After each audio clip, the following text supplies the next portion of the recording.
Hay muchas formas de escribir, ¿cierto?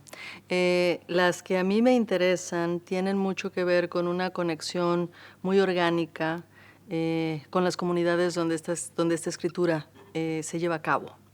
Me interesa también la escritura que se propone reactivar el lenguaje, despertar el lenguaje de alguna manera. Escribimos con lenguajes heredados, con lenguajes hegemónicos y dominantes, y me parece que parte de mi tarea es subvertir, explorar, cuestionar precisamente el estado de este lenguaje. Contar historias o articularme con historias a las que oficialmente se les pone poca atención o para las cuales no existe todavía un vocabulario, digamos, de uso común, también me parece importante. Digamos que son como tres instancias distintas a través de las cuales puedo decir que sí confío sí confío en la existencia y en la potencia de esta escritura, en continuo estado de alerta, ¿no? Y con un posicionamiento para imaginar futuros alternativos. Tengo la impresión de que cuando estamos investigando, explorando algo, las cuestiones que usualmente me interesan no las puedo identificar completamente de inicio, porque por algo me interesan, por algo son enigmáticas, por algo estoy siendo atraída hacia este tipo de materiales, ¿no? Y creo que en este proceso de ir descubriendo, de ir atravesando, ¿no?, la experiencia del aproximamiento, creo que para dejar huella de esa experiencia hay que subvertir y hay que atravesar un montón de bordes que nos han impuestos en los distintos géneros literarios, ¿no? Lo que estoy tratando de decir es que si vamos a ir al corazón de un asunto, por fuerza tenemos que cruzar las líneas de los géneros literarios. Y ahí es donde viene, creo yo, lo que estás apuntando, ¿no? Reflexionar sobre el acto de la escritura sin que se convierta en una especie de metaliteratura, ¿no? Sino que sea parte de la reflexión sobre las condiciones materiales en que se lleva a cabo esta práctica, ¿no?, porque la escritura es una práctica, pues me parece que es algo que le corresponde a un proceso cuya primera preocupación es eso, el estar criticando y el estar descubriendo, el estar genuinamente explorando algo, ¿no? Hay muchas versiones, estereotipos del acto de la escritura, ¿no? Si hemos crecido si hemos tomado clases, si vemos la televisión, etcétera, pareciera que escribir es una especie de algo inexplicable que se hace por razones de inspiración. Y a mí me parece que escribir pues, es una práctica muy tangible y muy material y que está atravesada por el montón de presiones como cualquier otra actividad humana, ¿no? Entonces me parece que poner a la escritura en su ámbito más material, en su ámbito más corporal también, lo que eso puede ocasionar, o al menos esa sería mi ilusión, si no otra cosa, ¿no?, es un contacto mucho más orgánico con nuestros lectores. Es decir, que la escritura no es esto que solo le corresponde hacer a unos cuantos en la sociedad porque así están destinados a hacerlo, sino que también es un proceso de continua elección, ¿no?, también de continua lucha, y por lo tanto también de una posible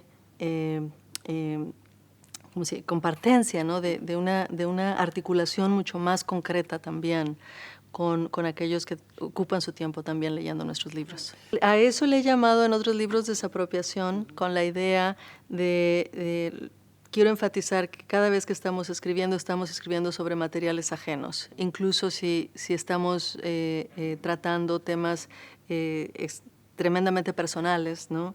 No vivimos solos, no vivimos aislados, nos hacemos con otros, por supuesto. Entonces, escribir, cuando estamos utilizando este lenguaje que tomamos prestado, ¿no?, de nuestra vida cotidiana, de las comunidades que lo producen, a mí me parece que al contrario de estas visiones del escritor en su torre de marfil, aislado y atormentado o gozoso, ¿no?, por sí mismo, me parece que una imagen más adecuada sería este lenguaje como lo que nos está conectando Y es en ese sentido que hablo de una escritura como una práctica de la comunidad, como una práctica colaborativa también.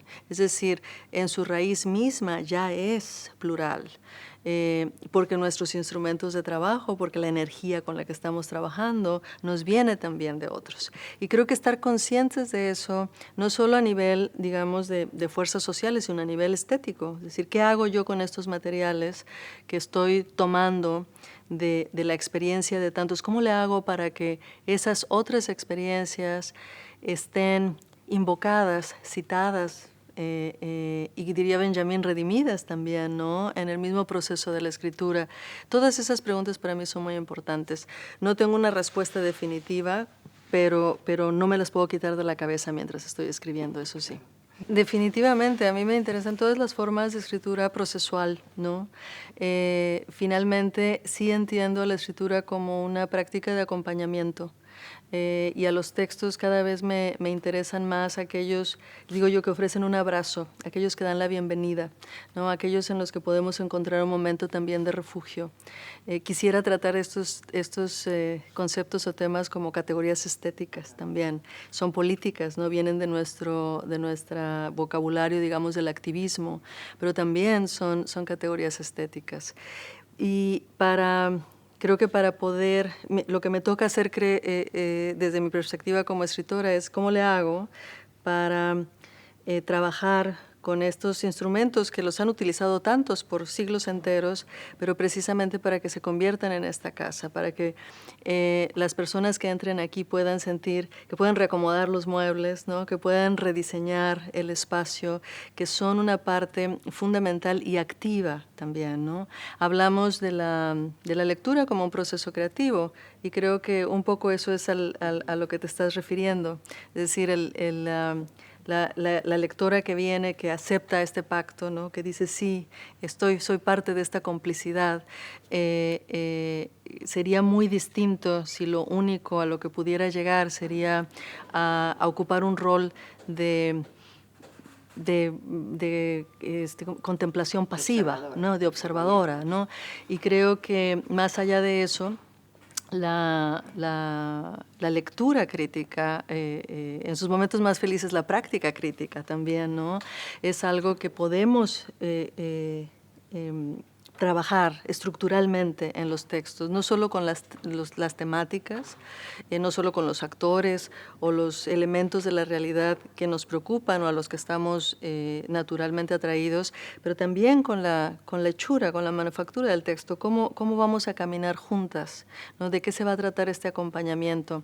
¿Qué va a estar experimentando mi cuerpo y tu cuerpo en este proceso, ¿no? Mientras vamos un trecho del camino juntas? Esas preguntas me importan. Para eso nos ayuda también todos estos aspectos del lenguaje. Nosotros podemos estar con estructuras de ciertas oraciones, con la utilización de comas o de puntos y seguidos, con espacios en blancos, con repeticiones, etcétera. Hay una serie de elementos que podemos usar para estar produciendo estas sensaciones en cuerpos que no son el cuerpo propio, pero que el cuerpo propio ha experimentado también.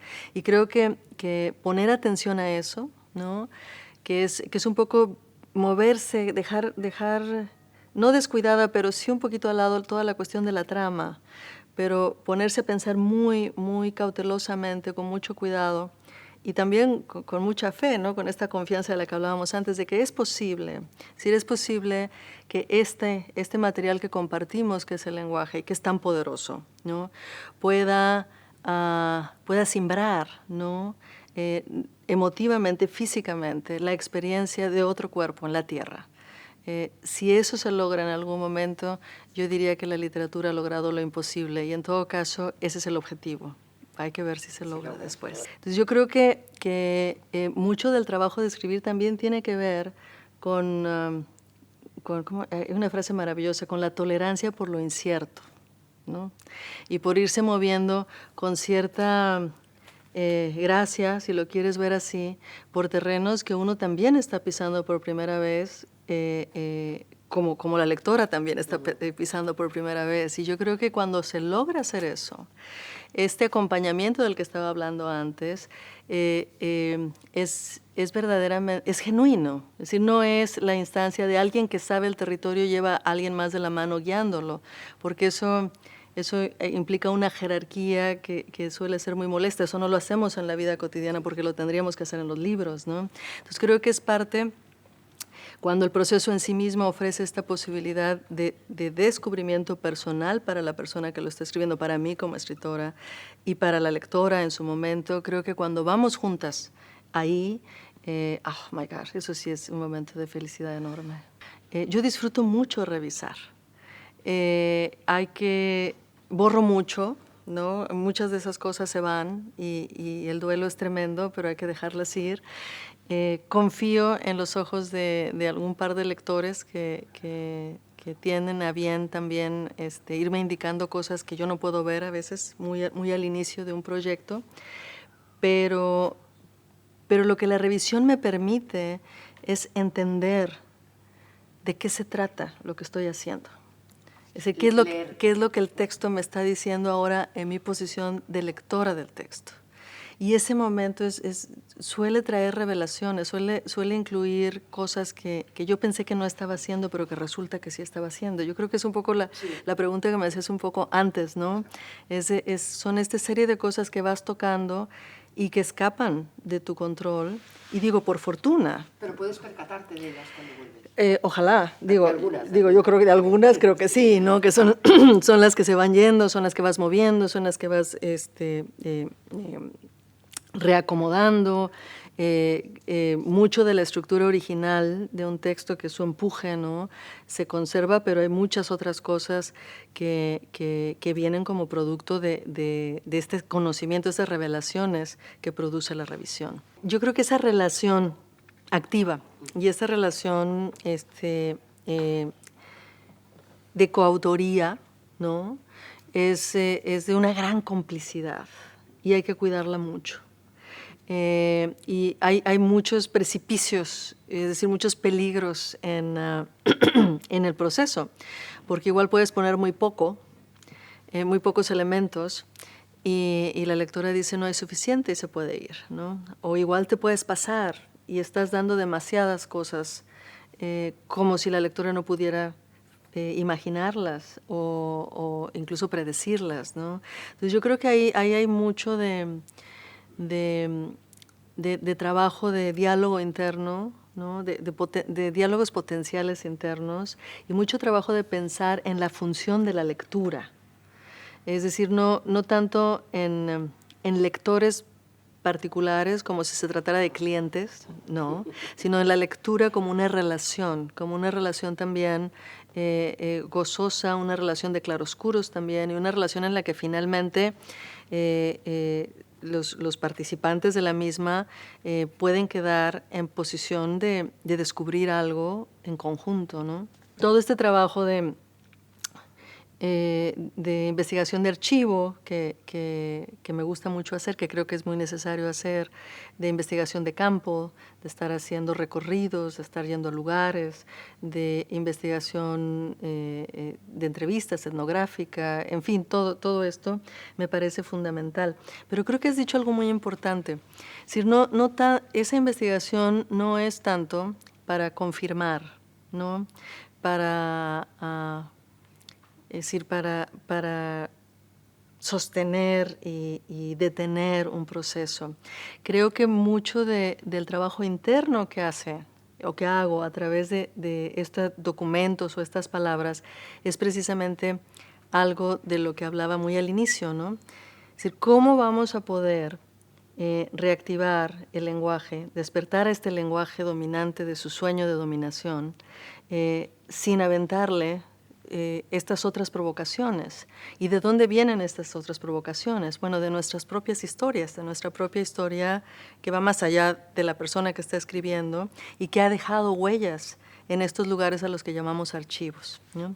Entonces, leer el archivo a contrapelo, ¿no?, ir buscando por todas las grietas que se arman en el archivo, ir rescatando esas palabras, esa manera de decir, esos vocablos, sus conceptos también, ¿no?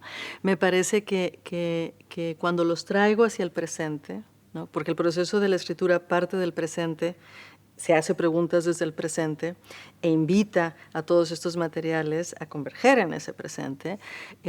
Creo que su trabajo, en todo caso, es menos el confirmar lo que estamos viviendo, pero más el ir viendo cómo esta manera de decir, esta manera de actuar, esta manera de estar en el mundo pone en crisis lo que pareciera ser natural, lo que pareciera ser eterno, lo que pareciera ser que así va a ser. Entonces creo que ese vaciamiento del que mencionas tiene mucho de quitar el velo de la naturalidad y decir, no, si nos ponemos a imaginar radicalmente, en conjunto con, ¿no? Abrazando a múltiples tradiciones que viven con nosotros todavía, pero que están dormidas, que forman parte de estos sedimentos de nuestra realidad, del aire que estamos respirando, ¿cómo le hacemos para reconocerlos? ¿Cómo le hacemos para que formen parte de las fuerzas activas de lo que es vivir hoy? Entonces me parece que esa sería su función y por eso hablo de esa investigación también como un abrazo. Hablo de esa investigación como quien está dispuesto a sentarse con otros, sean documentos, ¿no? Sean leyendas, sean chismes, sean palabras que me dijeron en una entrevista, pero a sentarse todos y decir, ¿qué vamos a hacer con esto hoy? Y sobre todo, ¿qué vamos a hacer mañana, ¿no?